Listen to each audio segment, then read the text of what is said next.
Hey everybody, I just wanted to quickly review the presidency of Thomas Jefferson that we have been talking about in class for the past couple of days. So Thomas Jefferson served as president from 1801 to 1809. So he served for 2 terms and refused to serve for a third term. Before president, some of the things that we remember, he wrote the Declaration of Independence. He was the governor of Virginia. He served as Secretary of State in George Washington's cabinet, and he served as vice president to John Adams. So in the election of 1800, there was a tie in the electoral votes between Thomas Jefferson and Aaron Burr. It went to the House of Representatives, where Thomas Jefferson was selected as the third president of the United States, making Aaron Burr his vice president.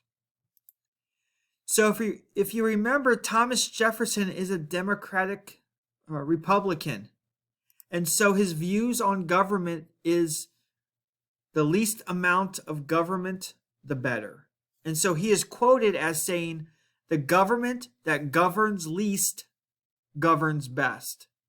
And so many of his policies, when he gets into office, is based on this philosophy of state governments, strong state governments, and not a strong national or federal government, right? He wanted to give the power back to the states. So we will look at how he kind of limited the power of the national government and kind of cut back on the programs of Adams and Washington. He also believed that the United States should focus its policies on agriculture, that should be the center of the economy of the United States. Jefferson also, when he got into office, wanted to put an end to the political disputes that we saw during the election of 1800 and previously during the whole presidency of John Adams. And so he wanted to kind of put an end to the disputes between the Federalist and the Democratic Republicans. He is quoted as saying, "We are all Federalists, we are all Republicans." And so it's the idea of now we can come together under my presidency and, continue to push the United States towards a better future, at least in Jefferson's perspective. So when he gets into office, he makes quite a bit of changes, again, to limit the power and the strength of the federal government. So the Alien and Sedition Acts are reversed. Most of them expired by the time he got into office, but he did reverse the residency requirement. It went from 14 back to 5 years before citizenship, and he pardoned those convicted in the Sedition Act. So he granted a pardon to those. He released them of their crime. He also repealed the whiskey tax. He convinced Congress that it should be canceled, eliminated. He reduced the size of the Army and Navy. He also reduced the size of the federal government. And we talked about this idea of laissez-faire, the economic system where the government does not interfere, that the government leaves the buying and selling decisions of the economy in the hands of individuals and businesses. Okay, that there should be a lack of government interference in the economy. So he continued to promote this laissez-faire philosophy. But he did keep some things from the presidencies of Washington and Adams, kind of some of the things that held over.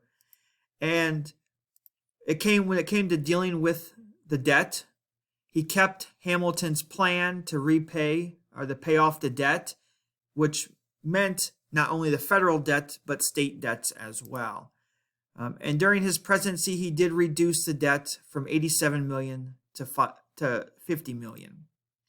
He did keep tariffs, and he also kept the Bank of the United States, as it was believed that the Bank of the United States was needed. It was kind of a new centerpiece of the American economy.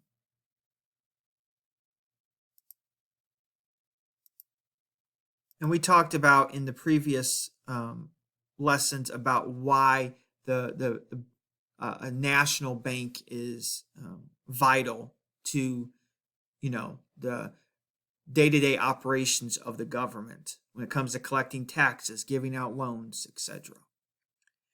So during the presidency of Jefferson, in 1803, we see very significant, probably the first significant Supreme Court case in Marbury versus Madison. So we learned in our little play that William Marbury was appointed by John Adams before leaving office into a position of a federal judge. James Madison, Jefferson's Secretary of State, didn't deliver the official papers confirming his appointment to that federal judge position. Marbury sued Madison for his job because he believed it was rightfully his, because Adams was still the president at the time of the appointment. The case goes before the Supreme Court, and in front of this man, Supreme Court Chief Justice John Marshall and the other Supreme Court justices. Marshall makes a decision. After looking over the case, he ruled as a collective unit that parts of the Judiciary Act of 1789 was unconstitutional. Therefore, the court didn't have the power to force Madison to deliver the papers. So because, according to this decision, that the Judiciary Act of 1789 was unconstitutional, parts of it was unconstitutional, the Supreme Court couldn't rule on the case. And the significance of this court case, the Supreme Court case, is it established judicial review. Judicial review is the Supreme Court has the power to declare laws of Congress unconstitutional. So this made the Supreme Court, the judicial branch, equal to the executive branch and the legislative branch. It created those three separate individual equal-powered branches. Right. John Marshall, just a quick note, John Marshall was appointed by John Adams during his presidency, and so he was a Federalist. And again, this strengthens the power of the federal government, having a stronger Supreme Court that has the power to declare laws of Congress unconstitutional. So the next thing, the big thing under Jefferson's presidency was the Louisiana Purchase. And so Spain, we talked about Piccaninny's Treaty and how this agreement with Spain under Washington to continue to allow Americans to use the port of New Orleans, which was critical for transportation in the West, or Spain signed a treaty giving France control of New Orleans. Jefferson was worried about the intentions of Napoleon.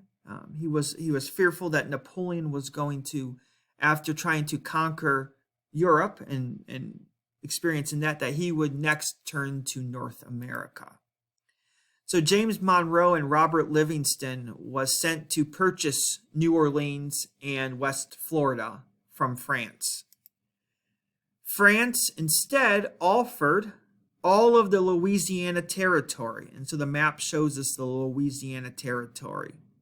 Napoleon needed funds to help continue to fight in Europe. So he needed to kind of sell off this land in North America. And so Jefferson agreed to the deal.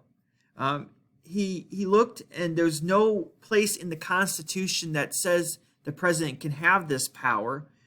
So instead, he looked at the power of the president to make treaties. And so this agreement, this purchase, was done through a treaty with France.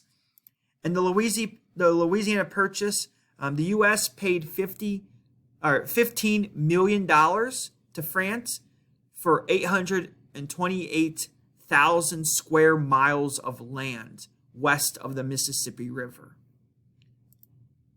This doubled the size of the United States in terms of land. And the U.S. gained complete control of the Mississippi River and the port of New Orleans. So it officially has control of that transportation route that was so critical to farmers in the West to bring their goods to the Atlantic coast and to Europe. So the United States gained control of not only the Mississippi River, but the port of New Orleans as well. Jefferson, in 1803, received money from Congress to send a team of explorers into this new land. And so Jefferson sent Lewis and Clark. Okay. William Clark and Meriwether Lewis was sent into the Louisiana Territory and beyond. The goal of this was to map a route to the Pacific Ocean. So the goal was not only to explore the Louisiana Territory, but to make it to the Pacific Ocean, to map it out. They were also instructed to study the geography of the land. What's it like? Is it going to be suitable for farming? Or what natural resources, or the geography of the land? And they were also kind of given the responsibility to learn about the different Native American groups that were living on the lands, and kind of with the mindset of possible trade in the future. So kind of just so that Native Americans would kind of, the goal of Native Americans to trade with American merchants. So he sent Lewis and Clark to explore this new territory. They were helped by a Native American woman named Sacagawea. And through this, through her help, they made it to the Pacific Ocean, and they made it back in the Lewis and Clark expedition, 1804 to 1806.